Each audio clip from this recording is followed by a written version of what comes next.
আমাদের সংগ্রাম চলবেই চলবে। যারা ঘুষ খাও তারা ঘুষ না খাও, পায়খানার থেকে বালতি না সমানে খাও। আমরা বাঙালি জাতি স্বাধীনতা অর্জন করতে চাই, স্বাধীনতা রক্ষা করতে চাই। পাকিস্তান আর কোনদিন বাংলাদেশের মাটিতে পাও দিতে পারবে না। এতকালই পারে নাই, ব্রিটিশ গভর্নমেন্ট পারে নাই। আমি দমন হই না, বান্দা নই। আসাম আমার, পশ্চিমবঙ্গ আমার, ত্রিপুরাও আমার। এগুলো ভারতের কবল থেকে মুক্ত করতে না পারলে বাংলাদেশের স্বাধীনতা ও মানচিত্র কখনোই পূর্ণতা পাবে না। কথাগুলো বলেছিলেন মজলুম জননেতা মাওলানা আব্দুল হামিদ খান ভাসানী। বিশ্ব ইতিহাসের একজন অবিসংবাদিত মহানায়ক মাওলানা আব্দুল হামিদ খান ভাসানী। একবার চীন থেকে ফিরতি পথে পাকিস্তানে নেমেছিলেন ভাসানী। মেয়র এক নাগরিক সংবর্ধনা দিয়েছিলেন ভাসানীকে। ভাসানীর মাথায় তালের টুপি আর পরনে লুঙ্গি। স্টেজে উঠলেন ভাষণ দিতে। ভাসানীর সুরত দেখে দর্শক শ্রোতাদের মধ্যে গুনগুন মন্তব্য, ইয়ে তো মিসকিন হ্যায়। কোরআন তেলাওয়াত দিয়ে ভাসানীর বক্তব্য শুরু হতেই ওই শ্রোতাদের কণ্ঠে আরেকটি মন্তব্য ভেসে এলো, ইয়ে তো মৌলানা হ্যায়। ভাসানীর রাজনৈতিক বক্তব্য শুরু হতেই ওই একই দর্শক শ্রোতারা বলে উঠলেন, আরে বাহ, ইয়ে তো পলিটিশিয়ান হ্যায়। ভাসানী যখন বিশ্ব পরিস্থিতি ও বিশ্ব মোড়লদের শোষণ পীড়ন নিপীড়নের কথা বলতে শুরু করলেন, তখন ওই একই দর্শক বলে উঠলেন, হায় আল্লাহ, ইয়ে তো স্টেটসম্যান হ্যায়। মজলুম জননেতা, উপমহাদেশের রাজনীতির প্রবাদ পুরুষ মাওলানা আব্দুল হামিদ খান ভাসানী। 1957 সালে কাগমারি সম্মেলনে মাওলানা আব্দুল হামিদ খান ভাসানী পশ্চিম পাকিস্তানের দুঃশাসনের বিরুদ্ধে হুঁশিয়ার করে বলেছিলেন, পূর্ব পাকিস্তানের ন্যায়সঙ্গত অধিকার ফিরিয়ে দাও, নতুবা ওয়ালাইকুমুসসালাম। সভা আরম্ভ হবার সাথে সাথেই 144 ধারা জারি করা হলো। পুলিশ এসে আব্দুল হামিদ খান ভাসানীকে একটা কাগজ ধরিয়ে দিল। তিনি বললেন, মানি না 144 ধারা, আমি বক্তৃতা করব। মাওলানা সাহেব দাঁড়িয়ে বললেন, 144 ধারা জারি করা হয়েছে, আমাদের সভা করতে দেবে না। আমি বক্তৃতা করতে চাই না, তবে আসুন আপনারা মোনাজাত করুন, আল্লাহু আমিন। মাওলানা সাহেব মোনাজাত শুরু করলেন। মাইক্রোফোন সামনেই আছে। আধ ঘন্টা পর্যন্ত চিৎকার করে মোনাজাত করলেন, কিন্তু কিছুই বাকি রাখলেন না। যা বলার সবই বলে ফেললেন। পুলিশ অফিসার ও সেফাইরা হাত তুলে মোনাজাত করতে লাগলো। আধ ঘন্টা মোনাজাতে পুরো বক্তৃতা করে মাওলানা সাহেব সভা শেষ করলেন। পুলিশ ও মুসলিম লীগওয়ালারা পুরো বেয়াকুফ হয়ে গেল। তিনি ছিলেন বাংলাদেশের স্বাধীনতার প্রথম স্বপ্নদ্রষ্টাদের একজন ও পূর্ব পাকিস্তান আওয়ামী লীগের প্রতিষ্ঠাকালীন সভাপতি। শোষিত, বঞ্চিত, নিপীড়িত, অধিকার হারা মানুষের অধিকার আদায়ে সংগ্রামী মহাপুরুষ ছিলেন মাওলানা ভাসানী। ভাসানী এমন একজন নেতা ছিলেন যাকে নিয়ে বিভিন্ন দেশের বিভিন্ন বিশ্ববিদ্যালয়ে আজ পিএইচডি ডিগ্রি অর্জনে গবেষণা চলছে। মাওলানা ভাসানী আমাদের জাতীয় ইতিহাসে এক প্রাতঃস্মরণীয় নাম। সাম্রাজ্যবাদ, ঔপনিবেশবাদ ও আধিপত্যবাদ বিরোধী সংগ্রামের প্রবাদ পুরুষ মজলুম জননেতা মাওলানা ভাসানী।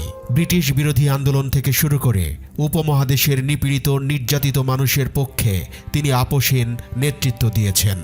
বাংলাদেশের স্বাধীনতা সংগ্রাম, গণতান্ত্রিক আন্দোলন এবং কৃষক শ্রমিক মেহনতি জনতার ন্যায্য অধিকার আদায়ের সংগ্রামে মজলুম জননেতা মাওলানা ভাসানী ছিলেন প্রদীপ্ত এক আলোকবর্তিকা। তার অবস্থান ছিল শোষণের বিরুদ্ধে এবং শোষিতের পক্ষে। অধিকার আদায়ে তিনি এদেশের মানুষকে সাহস জুগিয়েছেন তার নির্ভীক ও বলিষ্ঠ নেতৃত্বের দ্বারা। তার হুঙ্কারে কেঁপে উঠত অত্যাচারী শাসক ও শোষক গোষ্ঠীর মসনদ। তিনি বাংলাদেশের মানুষের কাছে মাওলানা ভাসানী ও অসংখ্য ধর্মীয় ভক্ত তাকে শুধু হুজুর বলেও সম্বোধন করতেন। 52 ভাষা আন্দোলনে তিনি উল্লেখযোগ্য ভূমিকা রেখেছিলেন। ভাষা আন্দোলনের সময় গঠিত সর্বদলীয় রাষ্ট্রভাষা কর্ম পরিষদের সভাপতি ছিলেন তিনি। ভাষা আন্দোলনে বলিষ্ঠ ভূমিকা রাখার জন্য তিনি কারাবরণ পর্যন্ত করেছিলেন। 1954 সালে পাকিস্তান মুসলিম লীগের বিরুদ্ধে যুক্তফ্রন্ট গঠনে প্রধান নেতাদের মধ্যে অন্যতম তিনি, যে কারণে যুক্তফ্রন্টের নামকরণ করা হয়েছিল হক ভাসানী যুক্তফ্রন্ট। এই হক ছিলেন শেরে বাংলা একে ফজলুল হক। রাজনৈতিক জীবনের বেশিরভাগ সময় বামপন্থী রাজনীতি দ্বারা প্রভাবিত ছিলেন, যদিও তিনি একান্ত ধর্মপ্রাণ মুসলমান ছিলেন এবং 5 ওয়াক্ত নামাজ পড়তেন। স্বাধীন বাংলাদেশ প্রতিষ্ঠায় বিশেষ ভূমিকা পালন করেন। তিনি ছিলেন একজন দূরদর্শী নেতা এবং 50-এর দশকেই তিনি নিশ্চিত হয়েছিলেন যে পাকিস্তানের অংশ হিসেবে বাংলাদেশ একটি অচল রাষ্ট্র কাঠামো। 1957 সালের কাগমারি সম্মেলনে তিনি পাকিস্তানের পশ্চিমা শাসকদের ওয়ালাইকুমুসসালাম বলে সর্বপ্রথম পূর্ব পাকিস্তানের বিচ্ছিন্নতার ঐতিহাসিক ঘণ্টা বাজিয়েছিলেন। কাগমারি সম্মেলনে প্রদত্ত বক্তব্যে মাওলানা ভাসানী শেষ পর্যায়ে রেগে উঠে শহীদ সোহরাওয়ার্দীকে লক্ষ্য করে বলেছিলেন, শহীদ, তুমি আজ আমাকে পাক মার্কিন সামরিক চুক্তি সমর্থন করতে বলছো। তুমি যদি আমাকে বন্দুকের নলের সামনে দাঁড় করিয়ে জিজ্ঞাসা করো, আমি বলবো না। তুমি যদি আমাকে কামানের সামনে দাঁড় করিয়ে জিজ্ঞাসা করো, আমি বলবো না না। তুমি আমাকে যদি আমার কবরে গিয়েও জিজ্ঞাসা করো, সেখান থেকে আমি চিৎকার করে বলবো না না। 69-এর আন্দোলনেও তিনি উল্লেখযোগ্য ভূমিকা পালন করেছিলেন। কৃষক আন্দোলনের নেতা হিসেবে তার রাজনৈতিক জীবনের শুরু। তিনি সবসময় রাজনীতি করেছেন অধিকার বঞ্চিত মানুষের জন্য। দ্বিজাতি তত্ত্বের ভিত্তিতে সৃষ্টি হওয়া পাকিস্তানে তিনি উড়িয়েছিলেন অসাম্প্রদায়িক রাজনীতির পতাকা। দরিদ্র মানুষের মুক্তির লক্ষ্যে আজীবন সংগ্রাম করে গিয়েছেন মাওলানা আব্দুল হামিদ খান ভাসানী। দেওবন্দ মাদ্রাসায় ধর্মশিক্ষা বিষয়ে পড়াশোনা করতে গিয়ে তিনি সংগ্রামী ও দেশপ্রেমিক একদল আলেমের সংস্পর্শে আসেন। ইংরেজ শাসনের বিরুদ্ধে তাদের কাছ থেকে দীক্ষা গ্রহণ করে রাজনীতির প্রতি আকৃষ্ট হন। একসময় আসাম চলে গিয়ে কলকাতার সঙ্গে সম্পর্ক প্রতিষ্ঠা করেন। সেখানকার বিপ্লবীদের সঙ্গে দেওবন্দের মাওলানাদের চেতনার মিল দেখে তিনি এরকম রাজনীতির সঙ্গে একাত্ম হন। বিপ্লবী রাজনীতি শুধু ইংরেজ শাসনের বিরুদ্ধে পরিচালিত নয়, তাদের সৃষ্ট জমিদার, জোদ্দার ও মহাজনদের বিরুদ্ধে আন্দোলনের কর্মপন্থা এটি তাকে বিপ্লবীদের কাছাকাছি নিয়ে আসে। পূর্ব বাংলায় তিনি কৃষকদের নিয়ে ইংরেজ শাসনের তাবেদার শোষকদের গোলা জ্বালিয়ে দেওয়ার মতো অনেক ঘটনার জন্ম দেন। তিনি পরিচিত হয়ে ওঠেন বিদ্রোহী মাওলানা নামে। মাওলানা ভাসানীর বয়স যখন 30 বছর, ওই সময় প্রথম বিশ্বযুদ্ধ চলছিল। ইংরেজ শাসনের বিরুদ্ধে সাধারণ মানুষকে সচেতন করেছেন। তখন তিনি পরতেন পায়জামা ও পাঞ্জাবি। একদিন তার ধর্মীয় গুরু মাওলানা আজাদ সোভানি তাকে বললেন, কৃষক শ্রমিক যা পরে তা না পরে তুমি কিভাবে তাদের বন্ধু হবে? সেই যে মাওলানা ভাসানী লুঙ্গি ও পাঞ্জাবি পরা শুরু করেছিলেন, আজীবন তা বহাল রেখেছেন। মাওলানা ভাসানী 1880 সালের 12 ডিসেম্বর সিরাজগঞ্জের সয়া ধানগড়া গ্রামে জন্মগ্রহণ করেন। তার পিতা হাজী শারাফত আলী। হাজী শারাফত আলী ও বেগম শারাফত আলীর পরিবারে 4টি সন্তানের জন্ম হয়, একটি মেয়ে ও 3টি ছেলে। মোহাম্মদ আব্দুল হামিদ খান সবার ছোট। তার ডাকনাম ছিল চ্যাগা মিয়া। ছেলে মেয়ে বেশ ছোট থাকা অবস্থায় হাজী শারাফত আলী মারা যান। কিছুদিন পর এক মহামারীতে বেগম শারাফত ও 2 ছেলে আমির খান ও ইসমাইল খানও মারা যান। বেঁচে রইলেন বোন এবং ছোট ভাই আব্দুল হামিদ খান ওরফে চ্যাগা মিয়া। পিতৃহীন হামিদ প্রথমে কিছুদিন চাচা ইব্রাহিমের আশ্রয়ে থাকেন। ওই সময় ইরাকের এক আলেম ও ধর্মপ্রচারক প্রখ্যাত সুফি সৈয়দ নাসিরউদ্দিন আহমদ বগদাদি সিরাজগঞ্জে আসেন। হামিদ তার আশ্রয়ে কিছুদিন কাটান। এরপর প্রথম বিশ্বযুদ্ধের কিছুদিন পূর্বে 1893 সালে তিনি জয়পুরহাট জেলার পাঁচবিবি উপজেলার জমিদার শামসুদ্দিন আহমদ চৌধুরীর বাড়িতে যান। সেখানে তিনি মাদ্রাসার মোদাস্সেরের কাজ করেন এবং জমিদারের ছেলে মেয়েকে পড়ানোর দায়িত্ব নেন। 1897 সালে পীর সৈয়দ নাসিরউদ্দিনের সাথে আসাম গমন করেন। 1903 সালে আন্দোলনের সঙ্গে যুক্ত হন। ইসলামিক শিক্ষার উদ্দেশ্যে 1907-এ দেওবন্দ যান। 2 বছর সেখানে অধ্যয়ন করে আসামে ফিরে আসেন। 1917 সালে দেশবন্ধু চিত্তরঞ্জন দাস ময়মনসিংহ সফরে গেলে তার ভাষণ শুনে ভাসানী অনুপ্রাণিত হন। 1919 সালে কংগ্রেসে যোগদান করে অসহযোগ আন্দোলনে অংশগ্রহণ করে 10 মাস কারাদণ্ড ভোগ করেন। জেল থেকে ছাড়া পেয়ে 1921 সালে তিনি আলী ভ্রাতৃদ্বয় অর্থাৎ মাওলানা মোহাম্মদ আলী এবং শওকত আলীর ডাকে খেলাফত আন্দোলন এবং একই সাথে দেশবন্ধুর ডাকে অসহযোগ আন্দোলনে যোগদান করলেন। আবারও গ্রেপ্তার হলেন তিনি। এবার হলো 7 দিনের জেল। 1922 সালে উত্তরবঙ্গ ও আসামে ভয়াবহ বন্যা দেখা দেয়। বিপন্ন মানুষের সেবায় এগিয়ে আসেন ভাসানী। কলকাতা থেকে এলেন দেশবন্ধু চিত্তরঞ্জন দাস, নেতাজি সুভাষ বসু সহ আরও অনেকে। ভাসানী এইসব জাতীয় নেতার সাথে মানুষের সেবায় দিনরাত কাজ করতে লাগলেন।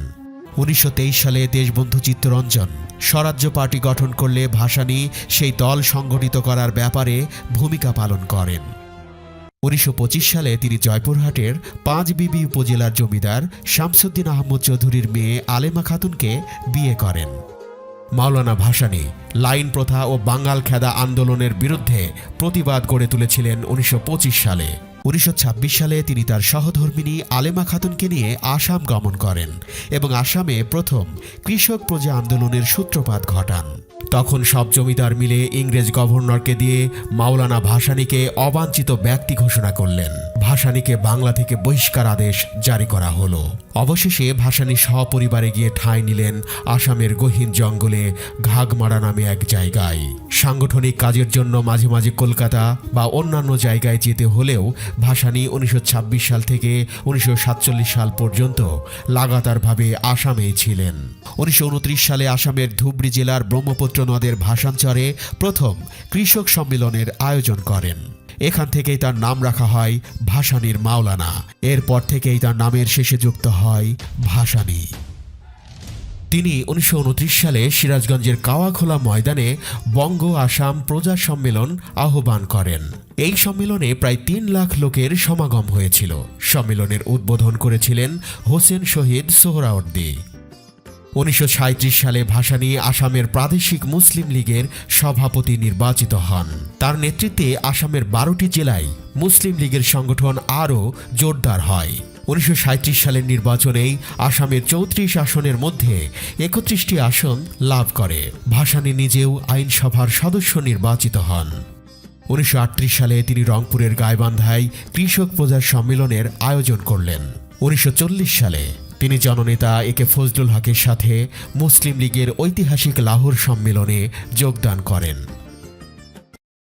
পাকিস্তান সৃষ্টির পূর্ব মুহূর্তে সিলেট পাকিস্তানের অংশ হবে কিনা এই নিয়ে গণভোট হয়। ভাসানী সিলেটকে পাকিস্তানের অন্তর্ভুক্তকরণের পক্ষে সমর্থন করেন। এই আন্দোলন সফল হয়েছিল। 1947 সালের 14 আগস্ট ভারতবর্ষ দ্বিখণ্ডিত হয়ে জন্ম নিল দুটি পৃথক রাষ্ট্র, পাকিস্তান ও ভারত। পাকিস্তান প্রতিষ্ঠার পর আসাম সরকার মাওলানা ভাসানীকে অবিলম্বে আসাম ত্যাগের নির্দেশ দেয়। তিনি চলে এলেন টাঙ্গাইলের কাগমারিতে। 1948 সালে প্রথম পূর্ববঙ্গ পরিষদের টাঙ্গাইল আসন শূন্য হলে ভাসানী উপনির্বাচনে অংশ নেন এবং খাজা নাজিমুদ্দিন মনোনীত প্রার্থী জমিদার খুররম খান পন্নীকে পরাজিত করে পূর্ববঙ্গ আইন পরিষদের সদস্য নির্বাচিত হন। কিন্তু খাজা নাজিমুদ্দিন ষড়যন্ত্রমূলকভাবে এই উপনির্বাচন বাতিল ঘোষণা করেন। শুধু তাই নয়, 1950 সাল পর্যন্ত যাতে ভাসানী কোনো নির্বাচনে অংশ নিতে না পারে এই মর্মেও নিষেধাজ্ঞা জারি করেন। 1949 সালে সোহরাওয়ার্দী ঢাকায় ফিরে এলে মুসলিম লীগের সাথে সম্পর্ক ছিন্ন করে ভাসানী একটি নতুন রাজনৈতিক দল গঠনের উদ্যোগ নেন। মাওলানা ভাসানী 1949 সালে ঢাকার টিকাটুলিতে রোজ গার্ডেনে মুসলিম লীগ কর্মী সম্মেলন আহ্বান করেন। 23 জুন ওই কর্মী সম্মেলন অনুষ্ঠিত হয়। সারা দেশ থেকে প্রায় 300 কর্মী সম্মেলনে যোগদান করেন। সভায় সভাপতিত্ব করেন আতাউর রহমান খান। মাওলানা ভাসানী ছিলেন প্রধান অতিথি। 23 জুন পূর্ববঙ্গের প্রথম বিরোধী রাজনৈতিক দল পূর্ব পাকিস্তান আওয়ামী লীগ গঠিত হয়। মাওলানা ভাসানী সর্বসম্মতিক্রমে এই দলের সভাপতি নির্বাচিত হলেন। সাধারণ সম্পাদক নির্বাচিত হন শামসুল হক। 24 জুন আর্মিটলা ময়দানে আওয়ামী মুসলিম লীগের প্রথম জনসভা অনুষ্ঠিত হয়। 1949 সালের মধ্যভাগে পূর্ববঙ্গে খাদ্যাভাব দেখা দেয়। 11 অক্টোবর আর্মিটলা ময়দানে আওয়ামী লীগের একটি জনসভা অনুষ্ঠিত হয়। ওই সভায় খাদ্য সমস্যা সমাধানে ব্যর্থতার জন্য পূর্ববঙ্গ মন্ত্রিসভার পদত্যাগ দাবি করা হয় এবং 144 ধারা ভঙ্গ করে মাওলানা ভাসানী ভুখা মিছিলে নেতৃত্ব দেন। ভুখা মিছিলে নেতৃত্ব দেওয়ার জন্য 1949-এর 14 অক্টোবর গ্রেপ্তার হয়ে ঢাকা কেন্দ্রীয় কারাগারে কারাবরণ করেন। 1950 সালে সরকার কর্তৃক রাজশাহী কারাগারের খাপড়া ওয়ার্ডের বন্দীদের উপর গুলিবর্ষণের প্রতিবাদে ঢাকা কেন্দ্রীয় কারাগারে অনশন ধর্মঘট পালন করেন এবং 1950 সালের 10 ডিসেম্বর তিনি কারাগার থেকে মুক্তি পান। বাংলাকে পাকিস্তানের অন্যতম রাষ্ট্রভাষা করার দাবিতে 1952-র 30 জানুয়ারি ঢাকা জেলার বাল লাইব্রেরি হলে তার সভাপতিত্বে অনুষ্ঠিত এক সভায় সর্বদলীয় রাষ্ট্রভাষা কর্ম পরিষদ গঠিত হয়। রাষ্ট্রভাষা আন্দোলনে সহযোগিতার কারণে গ্রেপ্তার হয়ে 16 মাস কারা নির্যাতনের শিকার হন। অবশ্য জনমতের চাপে 1953 সালের 21 এপ্রিল মাওলানা ভাসানীকে জেল থেকে মুক্তি দেয়া হয়। পূর্ববঙ্গের প্রাদেশিক পরিষদ নির্বাচনকে সামনে রেখে 1953 সালের 3রা ডিসেম্বর কৃষক শ্রমিক পার্টির সভাপতি শেরেবাংলাইকে ফজলুল হক এবং হোসেন শহীদ সোহরাওয়ার্দীকে সঙ্গে নিয়ে যুক্তফ্রন্ট নামক নির্বাচনী মোর্চা গঠন করেন। নির্বাচনে যুক্তফ্রন্ট বিপুল বিজয় অর্জন করে এবং পূর্ব বাংলার প্রাদেশিক পরিষদে 237টির মধ্যে 228টি আসন অর্জনের মাধ্যমে নিরঙ্কুশ সংখ্যাগরিষ্ঠতা লাভ করে। ফজলুল হকের নেতৃত্বে সরকার গঠন করার পর 25শে মে 1954 সালে মাওলানা ভাসানী বিশ্ব শান্তি সম্মেলনে যোগদানের উদ্দেশ্যে সুইডেনের রাজধানী স্টকহোম যান এবং সেখানে বক্তব্য প্রদান করেন। 30শে মে পাকিস্তানের কেন্দ্রীয় সরকার যুক্তফ্রন্ট মন্ত্রিসভা ভেঙে দিয়ে পূর্ব পাকিস্তানে গভর্নরের শাসন জারি করে এবং মাওলানা ভাসানীর দেশে প্রত্যাবর্তনের উপর বিধিনিষেধ আরোপ করেন।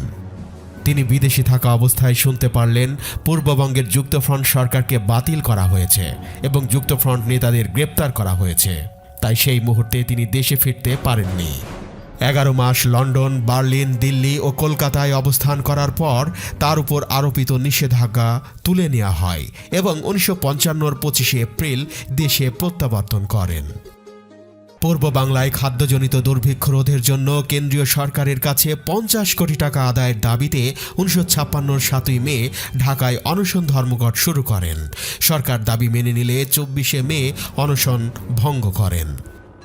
একই বছর 12ই সেপ্টেম্বর হোসেন শহীদ সোহরাওয়ার্দীর নেতৃত্বে আওয়ামী লীগ রিপাবলিকান পার্টির কোয়ালিশন সরকার গঠিত হলে মাওলানা ভাসানী সরকারের পররাষ্ট্রনীতির বিরোধিতা করে নিরপেক্ষ নীতি অবলম্বন করার জন্য সরকারের উপর চাপ প্রয়োগ করেন। ভাসানীর রাজনৈতিক জীবনের উল্লেখযোগ্য ঘটনা হল কাগমারি সম্মেলন। ভাসানীর উদ্যোগে এই কাগমারি সম্মেলন অনুষ্ঠিত হয়েছিল 1957 সালে।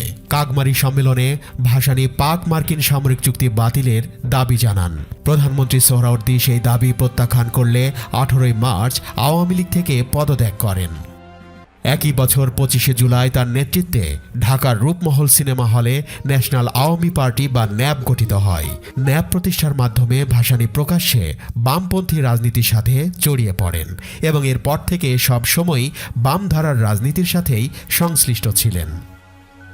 1967 সালের 22শে জুন কেন্দ্রীয় সরকার রেডিও ও টেলিভিশন থেকে রবীন্দ্রসঙ্গীত প্রচার বন্ধ করার নির্দেশ জারি করলে এর প্রতিবাদ করেন। 1968 সালে বঙ্গবন্ধু শেখ মুজিবুর রহমানের বিরুদ্ধে আগরতলা ষড়যন্ত্র মামলা দায়ের করা হলে সারা দেশে গড়ে ওঠে আন্দোলন। ভাসানীও এই ষড়যন্ত্রমূলক মামলার বিরুদ্ধে আন্দোলনে শরিক হন। আন্দোলনের মুখে 1969 সালের 22শে ফেব্রুয়ারি সরকার আগরতলা ষড়যন্ত্র মামলা প্রত্যাহার করে নিতে বাধ্য হয়। বঙ্গবন্ধু বের হয়ে আসার পর আইয়ুব বিরোধী তথা পূর্ব পাকিস্তানের আন্দোলন আরও জোরদার হয়। 1969 সালে আইয়ুব বিরোধী আন্দোলনে মাওলানা ভাসানী বলিষ্ঠ ভূমিকা পালন করেন। 26শে ফেব্রুয়ারি আইয়ুব খান কর্তৃক আহত গোলটেবিল বৈঠক প্রত্যাখ্যান করে শ্রমজীবীদের ঘেরাও কর্মসূচি পালনে উৎসাহ প্রদান করেন। আইয়ুব খান সরকারের পতনের পর নির্বাচনের পূর্বে ভোটের আগে ভাত চাই, ইসলামিক সমাজতন্ত্র কায়েম ইত্যাদি দাবি উত্থাপন করেন। 1970 সালের 6 থেকে 8 আগস্ট বন্যা সমস্যা সমাধানের দাবিতে অনশন পালন করেন। 1970 সালের 4 ডিসেম্বর ঢাকার পল্টন ময়দানে এক জনসভায় স্বাধীন পূর্ব পাকিস্তান দাবি উত্থাপন করেন। 1971-এর মার্চ মাসে শেখ মুজিবুর রহমানের অসহযোগ আন্দোলনের প্রতি সমর্থন প্রদান করেন এবং 1971 সালের 18 জানুয়ারি পল্টন ময়দানে অনুষ্ঠিত জনসভায় স্বাধীনতার ঘোষণা প্রদানের জন্য তার প্রতি আহ্বান জানিয়েছিলেন। 25শে মার্চ রাতে মাওলানা ভাসানী সন্তোষে তার গৃহে অবস্থান করছিলেন। তিনি পাকিস্তান বাহিনীর দৃষ্টি এড়িয়ে টাঙ্গাইল ছেড়ে তার পিতৃভূমি সিরাজগঞ্জে চলে যান। পাকিস্তান বাহিনী তার সন্তোষের বাড়িটি পুড়িয়ে দেয়। মাওলানা ভাসানী নৌকাযোগে ভারত সীমানা অভিমুখে রওনা হন। 1971 সালের 23শে এপ্রিল বাংলাদেশের স্বাধীনতার পক্ষে মাওলানা ভাসানী একটি বিবৃতি প্রদান করেন, যা ভারতীয় বাংলা ও ইংরেজি দৈনিক পত্রিকায় প্রকাশিত হয়। এছাড়া মাওলানা ভাসানী চীনের নেতা মাও সেতুং, চৌ এন লাই এবং যুক্তরাষ্ট্রের প্রেসিডেন্টের কাছে তার বার্তা পাঠিয়ে তাদের অবহিত করেন যে পূর্ববঙ্গে পাকিস্তান সেনাবাহিনী ব্যাপক হারে গণহত্যা চালাচ্ছে। সেজন্য তিনি প্রেসিডেন্ট নিক্সনকে অনুরোধ করেন এই মর্মে যে তিনি যেন পাকিস্তানকে অস্ত্র সরবরাহ না করেন। উপরন্তু মাওলানা ভাসানী প্রেসিডেন্ট নিক্সনকে বাংলাদেশকে স্বীকৃতি দেবার আহ্বান জানান। 1971 সালের 25 এপ্রিল মাওলানা ভাসানী সোভিয়েত রাশিয়ার প্রেসিডেন্টের কাছে পাকিস্তান বাংলাদেশের জনগণের ওপর যে বর্বরোচিত অত্যাচার চালাচ্ছে তার বিরুদ্ধে কার্যকর ব্যবস্থা গ্রহণের জন্য অনুরোধ করেন। 31 মে মাওলানা ভাসানী এক বিবৃতিতে বলেন, বাংলাদেশের 7.5 কোটি মানুষ দখলদার বাহিনীর সঙ্গে জীবন মরণ সংগ্রামে লিপ্ত। তারা মাতৃভূমি রক্ষার জন্য বদ্ধপরিকর। তারা এই সংগ্রামে জয়লাভ করবেই। 7 জুন মাওলানা ভাসানী এক বিবৃতিতে বলেন, বাংলাদেশের সব অঞ্চল আজ 10 লাখ বাঙালির রক্তে স্নাত এবং এই রক্ত স্নানের মধ্য দিয়েই বাংলার স্বাধীনতা আসবে। এরই মধ্যেই বাংলাদেশের প্রধানমন্ত্রী তাজউদ্দিন আহমদ দুবার কোহিনূর প্যালেসে এসে মাওলানা ভাসানীর সঙ্গে বৈঠকে মিলিত হন এবং তার পরামর্শ ও সহযোগিতা প্রার্থনা করেন। ভারতে অবস্থানকালে মাওলানা ভাসানী দুবার অসুস্থ হয়ে পড়েন। তখন তাকে Delhi all India institute of medical সায়েন্সে ভর্তি করা হয়েছিল। বাংলাদেশে 1972 সালের 22 জানুয়ারি প্রত্যাবর্তন করেন। 1972 সালের 25 ফেব্রুয়ারি সাপ্তাহিক হক কথা প্রকাশ করেন। 1973 সালে খাদ্যের দাবিতে ঢাকায় 15 থেকে 22 মে অনশন ধর্মঘট পালন করেন। 1974 সালের 8 এপ্রিল হুকুমতে রাব্বানিয়া সমিতি গঠন করেন। একই বছর জুন মাসে আইন অমান্য আন্দোলন শুরু করলে টাঙ্গাইলের সন্তোষে গৃহবন্দী হন। 1976 16 মে ফারাক্কাবাদ নির্মাণের প্রতিবাদে ঐতিহাসিক লং মার্চে নেতৃত্ব দেন।